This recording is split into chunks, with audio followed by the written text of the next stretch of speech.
My name is Camilla Foster, 32 years old, CEO of a marketing company I built from scratch in Chicago. Anyone looking at me now, a bride in a pristine white Italian silk gown adorned with sparkling crystals, might think I'm living a fairy tale. But the truth is, just minutes before walking down the aisle, I realized I was in the middle of a nightmare I never saw coming. This wedding dress cost nearly $7,000. A number I couldn't have imagined affording years ago when I was struggling to pay rent on a one-bedroom apartment. My mother used to say, "Camilla, you were born to succeed but never trade your self-respect for fame." Her words echoed in my mind as I stood before the mirror, adjusting the long veil draped over my shoulders. Outside, the sound of violins filled the air with the opening piece I had carefully chosen, the piece I had dreamed would mark the beginning of a new, complete chapter in my life. The door swung open. Jason, my fiancé, entered. He wore a perfectly tailored tuxedo, walking with confidence, but the sparkling blue eyes I once loved now held a cold, unfamiliar glint. Jason looked at me, his voice low but firm. "We need to take care of something before we go out there." He handed me a luxurious leather folder, the kind wealthy attorneys often carry. I took it, my heart pounding in my chest. "What is this?" "Just a formality, my mother wants it. Sign it quickly, everyone's waiting outside." I opened the folder, my eyes falling on the crisp white pages filled with dense black print. A prenuptial agreement. I skimmed through it, my hand trembling as I saw the absurd terms. If we divorced, I would lose nearly all my personal assets, including shares in the company I had built with my own blood and tears. On top of that, I would be forced to stay silent about our marriage for life. "Jason," I tried to stay calm, my voice nearly breaking. "You call this protection? You're trying to erase everything I have?" He looked at me, smirking. "Camilla, don't make a scene. This is business, not love. Just sign it and we'll have that dream wedding day." His words felt like a blade slicing through my heart. All those years of love, of standing by each other through sleepless nights and hard days, turned out to be the setup for a game where I was just a pawn to sacrifice. I closed the folder, feeling hollow. Outside, the music swelled toward its climax. Jason stepped closer, whispering, "If you don't sign, there won't be a wedding at all. It's your choice. Don't let my mother down." In that moment, I looked deep into his eyes. The man I once believed would protect me for life. I saw no love.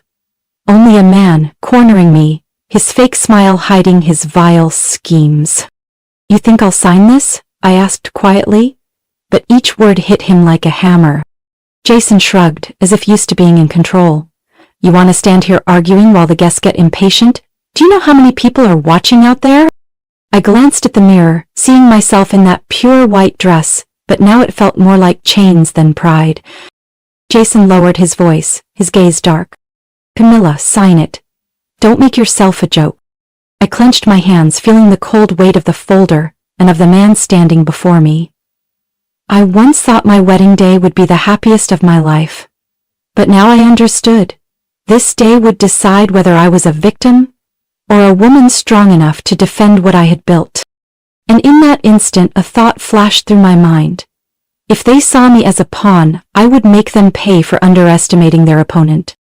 That night, after all the guests had left the rehearsal dinner, I returned to the apartment on the 32nd floor that Jason once lovingly called our safe haven. My footsteps echoed in the cold silence, with only the ticking clock reminding me that time was marching toward an ending I had never imagined. I placed the bridal bouquet on the table, my hands still trembling from what had happened. Jason's prenuptial folder remained heavy in my purse, as heavy as the disappointment crushing my chest. The city light spilled through the window, casting my long shadow on the wooden floor, as if to remind me, "Camilla, this isn't a fairy tale, and the prince isn't always the savior." I picked up my phone and called the one person I trusted most, Caitlin. The moment she answered, her voice was filled with concern. "Camilla? I knew you'd call. Where are you? There's something you need to know right away." I sat on the edge of the bed, my legs weak. "I'm home. Tell me, Caitlin." This afternoon I was at the coffee shop near Jason's mother's office. "Evelyn." I overheard her on the phone. "Camilla, they planned to corner you with that prenup right before the ceremony, so you wouldn't have time to react." She said exactly this. Wait until the right moment when she has no way out, she'll have to sign. I closed my eyes, the words cutting deep. Are you sure? Maybe. I recorded it. Caitlin cut in, her voice thick with emotion. A soft click, then Evelyn's voice came through clearly.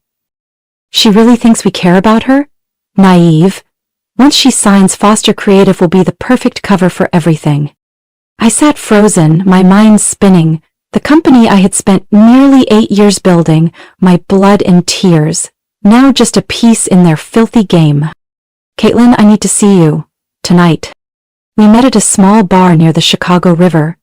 No more congratulations, no more sparkling wedding lights, only Caitlin's eyes, filled with sympathy and fury. I've suspected Jason for a long time, she said, resting her hand on mine. But I didn't want to hurt you. I can't stay silent anymore. I took a deep breath, lifting my gaze to my friend. I can't sit by and let them destroy my work. Caitlin, help me find someone. I need the whole truth before I sign anything. Caitlin nodded firmly. I know someone. Thomas Reed, a private investigator, really good. He helped me expose my ex-husband in my divorce. He won't say no when he hears it's for me. That night, under the dim glow of the streetlights, I texted Tomas. Just 5 minutes later, a reply appeared. Tomorrow morning, 8 a.m., Bravura Cafe on Lakeview Street. We need to be careful about this. I put the phone down and looked out the window. The city was still bright, but inside me all trust had gone dark.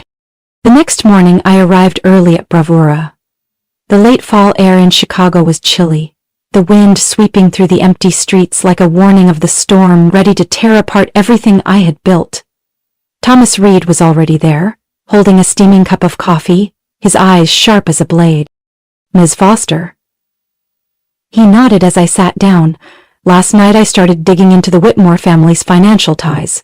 I just got this message from an old source, someone who used to be the CFO of their group. She's willing to meet you, but she's very cautious. I gripped my purse strap tightly and nodded. When? Where? This afternoon, 3 p.m. A small diner on the edge of the city. I'll take you there. Her name is Veronica Hale. At 3 p.m. I sat in the corner of a roadside diner, the kind of place no one would expect a meeting like this. Veronica walked in, a woman around 40, thin, her face worn with worry and the strain of years on the run. Ms. Foster? Veronica asked softly, her eyes darting around the diner as if afraid someone was watching. That's me. Thank you for agreeing to meet. Veronica sat down, clasping her hands together, her voice tight with emotion. I was CFO at Whitmore Enterprises for 7 years, until I discovered unusual money flows passing through shell companies. They claimed it was for investments, charity, but it was really laundering money and dodging taxes. And now I believe they're targeting your company to hide even more. I fought the wave of shock. How do you know they're after my company? Veronica opened her bag and pulled out a small USB drive. I have documents showing Jason and his mother discussing how to take over your company through the marriage. These are transaction records, internal emails, and a draft plan to merge Foster Creative into one of their shell companies if you sign the prenup. I took the USB, my palm cold with sweat. Does Jason know about this? Veronica let out a bitter laugh. Jason? He came up with the idea. Don't let that charming, kind exterior fool you. I used to believe like you, until I challenged one of their deals, and they pushed me out, threatened to leak my old college photos to the media. I lost everything. I sat silent, every word from Veronica tearing apart the last illusions I had. And that's not all, she continued, her voice dropping lower. Jason and a close friend, his name is Owen. They once made a bet. Whoever married someone wealthier before turning 35 would win. I froze. A bet? Yes. I saw the messages between them back when I still had system access. Jason spelled it out. Camila's not the richest, but her company's worth enough to win. Mom's been planning this for a long time. I closed my eyes, the pain mixing with fury, burning deep inside.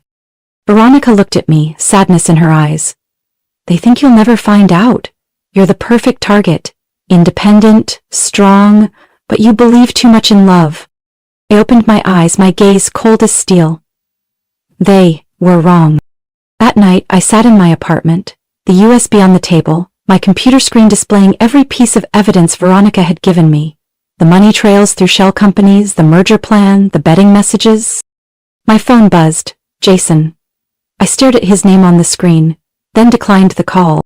A minute later, a text came through. I miss you. Tomorrow will be the best day of our lives.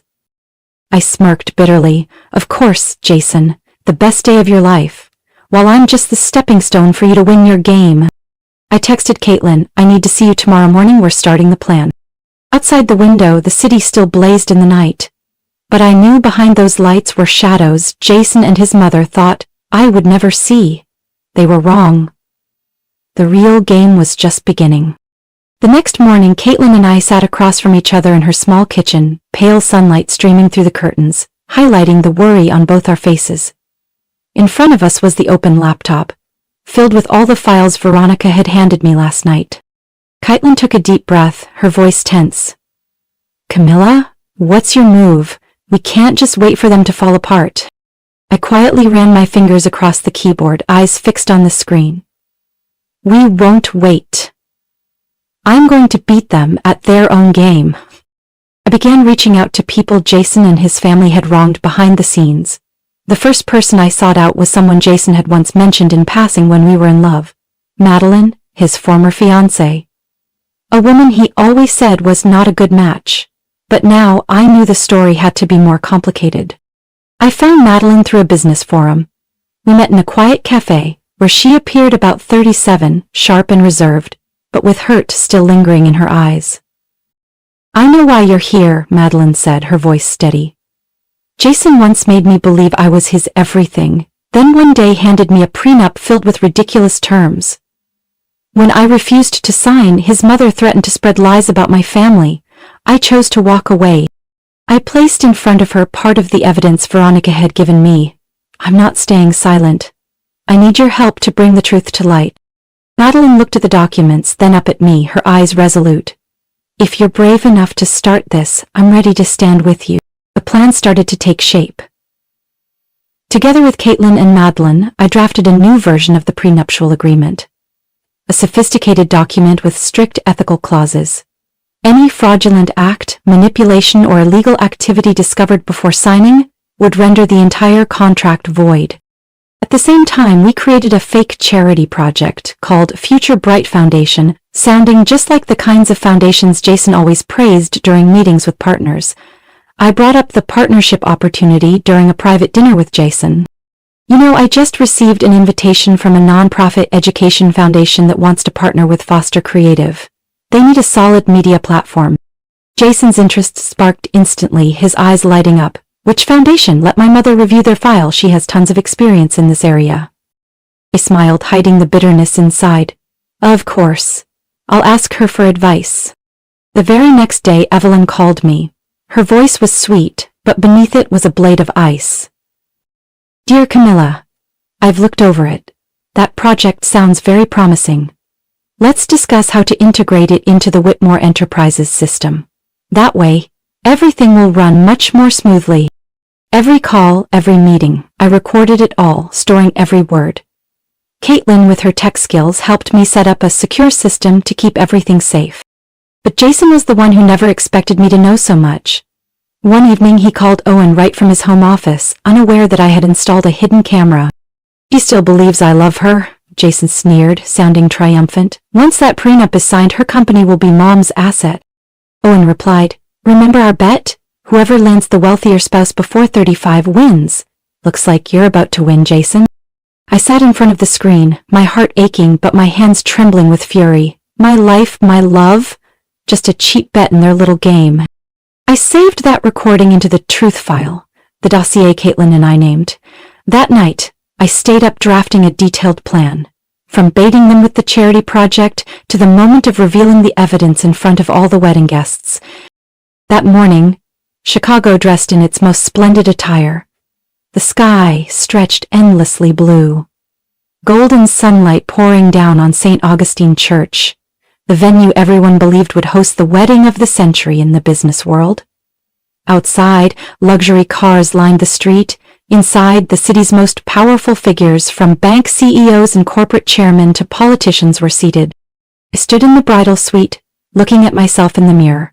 Flawless makeup, a pure white gown adorned with hundreds of crystals. But in my eyes, only cold determination remained. Caitlin entered, handing me the bouquet. Her voice was soft as a breeze. Everything's ready, the evidence is encrypted and sent to the press, Whitmore's board and the authorities. At the right moment the screen will play the clip. Camilla, are you sure?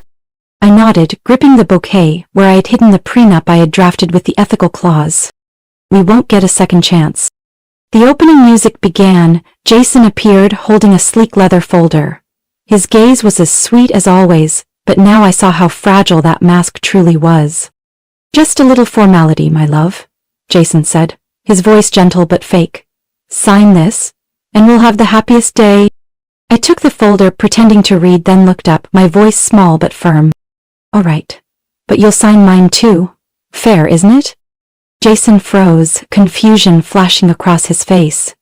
Yours? What are you talking about? I calmly pulled my contract from the bouquet and handed it to him. Just a little prenup, to protect us both. Jason opened the folder, his eyes scanning the pages, his face drained of color, his hands trembling, lips pressed tight. Where did you get this? How long have you known? I smiled, meeting his gaze. Longer than you think, and today everyone will know too. The music inside the church faltered as some guests began whispering about the delay. Evelyn approached, her face tight. What's going on? The guests are waiting. Jason looked at me, truly panicking now. Camilla, don't do this. You don't understand what you're destroying. No, I answered, my voice still soft but sharp as a blade. You don't understand what you've already destroyed. Right then Caitlin from behind the scenes tapped a button on her tablet. The wall at the front of the church where wedding slides were meant to display suddenly lit up. The first images appeared. Emails, transaction records, diagrams of money flows through shell companies. Then came the clip of Jason talking to Owen about the bet. The church fell silent, then erupted in whispers. Camera shutters clicking rapidly. Evelyn lunged forward, her voice harsh. Stop this right now. What is this? Who gave you permission? I looked at her, no fear left in my eyes. It's what you and your son did that gave me permission, and there are more people ready to speak. The church doors swung wide. Madeline entered, accompanied by a female reporter. Hello, Jason, Madeline said, her voice calm but powerful. Remember me, the former fiancé you threatened, deceived? Jason stood frozen, his eyes desperate, searching the room for an escape. A Whitmore board member shot to his feet, his tone sharp. Jason, Evelyn, explain this. Is this true? Evelyn stammered, but her words were drowned out by the rising tide of whispers, camera clicks, and reporters' questions. I stepped up to the podium, my voice ringing out strong. Sorry to interrupt the ceremony, but I believe everyone here deserves to know what they're really witnessing. This isn't a fairy tale wedding. It's a grand deception, dressed up in a bridal gown and roses. Caitlin came to my side, her eyes filled with pride. Madeline handed the reporter the file and the fume of cameras began capturing every moment. Jason staggered a step, whispering to me, his voice trembling. Camilla, you've destroyed me. I looked him straight in the eye, answering softly. No, you did that yourself. Just hours after that ruined wedding, news about the Whitmore family flooded every media outlet in Chicago. Bold headlines flashed across screens. Whitmore Corporation accused of massive financial fraud. Fairy tale wedding turns tragic. The truth about the Whitmore dynasty exposed. I sat alone in my apartment, my pure white wedding dress now resting quietly on a chair, its long train like the trace of a shattered dream. I held a cup of hot tea, not to drink, but to steady my hands from the storm of emotions inside. Messages from Caitlin kept coming. Whitmore stock down nearly 40% in early afternoon trading. SEC just announced they've opened a formal investigation. Board emergency meeting, half the members are demanding Evelyn step down. Jason called me 7 times, I didn't answer. When his 8th text arrived, I finally opened it. Camilla? Please don't take this any further, I was wrong. But you don't have to destroy my whole family. I stared at the words, no longer angry. Just empty, as if I'd finally set down a crushing burden. That night I got a call from an unfamiliar number. The voice on the line was one I knew from the recordings. The voice of a female executive once harmed by Whitmore. Miss Foster, this is Lindsay Moore. I just wanted to say thank you. Because of you, I, and many others, finally found the courage to stand up. I paused for a few seconds, then said calmly, "Don't thank me, Lindsay. Thank yourself. You chose not to stay silent." The next morning, reporters surrounded Whitmore headquarters. On the morning news, the reporter announced, "Evelyn Whitmore has officially resigned as chair of Whitmore Corporation. Jason Whitmore has been suspended from all positions pending investigation." The investigations spread like wildfire. Dozens of bank accounts, subsidiaries, and fake charities were frozen. Massive sums were uncovered, the money trail now laid bare for the public to see. I received a letter from the SEC office. "Thank you for your cooperation, Ms. Foster. We hope you will continue to assist in the ongoing investigation. Foster Creative, my life's work, escaped the threat of being swallowed whole." Former partners and clients reached out to congratulate me, eager to collaborate again. Caitlin and her legal team helped me strengthen our legal framework to protect the company from future threat. One afternoon, as the sun glowed red over the Chicago River, I sat on my balcony, the breeze tossing my hair. My phone rang. It was Madeline. "Camilla, some news," she said, relief in her voice. 3 other businesswomen just filed complaints against the Whitmores. They were tricked just like we were. Good. The more voices that speak up, the fewer people who'll dare mock justice. Jason? The last I heard, he'd left Chicago, hiding from the press. As for Evelyn, she faced a mountain of lawsuits and the looming loss of all the power she once held. I didn't feel joy at their downfall, I only felt peace, because the truth was out, and I was no longer a pawn in their game. That night, I sat alone in my apartment, city lights casting long streaks across the walls, reminders of all that had passed. The laptop screen glowed with the Reddit page I had just opened. I placed my hands on the keyboard, feeling a quiet stillness inside. Not to complain, not to seek pity. I wrote because I knew out there were others like me. People who once believed sweet promises only to be betrayed. People who thought kindness meant weakness. I began typing, each word lifting the weight off my chest. "My name is Camilla. I'm 32. I almost entered a marriage where the true aim was to take over the company I built. That man was Jason Whitmore, the one who stood before me with a smile I thought was love, but turned out to be a mask hiding greed. On our wedding day, he handed me a prenup that would have stripped me of everything. But he never knew I already knew. I was ready. And in front of all our guests, the press, I revealed the truth. The person standing at the altar wasn't a helpless bride. She was someone who dared to protect herself. They thought my kindness was weakness. But the truth is, kindness doesn't mean letting others walk over you. Those who abuse power will face consequences, and karma, it doesn't wait for an invitation. Those words were all I wanted to say. I hit post. Within minutes, the first notification appeared. "A stranger has awarded you silver." Then came the comments, the private messages. "Thank you for sharing. Your story gave me the courage to leave my toxic marriage. You are so strong. I hope you always keep that light inside." I thought I was alone in this battle. Now I know I'm not. I sat there, reading each word, my eyes stinging. A week later, I stood in my Foster Creative office. Sunlight streamed through the windows, warming the space that had felt so cold after all the storms. Caitlin walked in, setting a coffee on my desk. "You doing okay?" I smiled, this time from deep inside. "Better than ever. I don't have to pretend anymore." Her expression softened as she leaned gently on the desk. "You know, a business forum just invited you to speak. Topic: How to recognize and face manipulation in business and life." I gazed out at the city, its skyscrapers still sparkling. I don't need a stage. As long as people out there dare to stand up, to speak out, that's enough. That night, as the city lit up, I opened Reddit again. Someone had messaged me. "You have no idea how much strength you've given people. I hope one day to read a book you write." I didn't reply right away. I looked at my fingers on the keyboard, then quietly typed. "Maybe someday.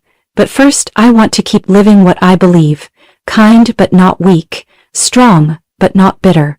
And if anyone thinks they can deceive forever without consequence, sorry, Karma spares no one. I hit send, then stood and threw open the window. The cool night breeze swept in, carrying the scent of hope.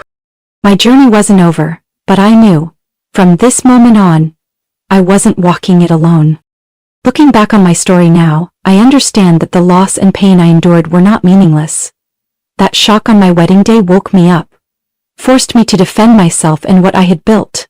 Foster Creative didn't just survive, it thrived, thanks to the unity of kind-hearted people. I remind myself, sometimes, our deepest wounds lead us to true growth. And above all, I learned to believe in the power of truth and integrity. What do you think about Camila's story and what she did to protect herself? Share your thoughts below, and don't forget to follow the channel for more emotional and meaningful stories about family life.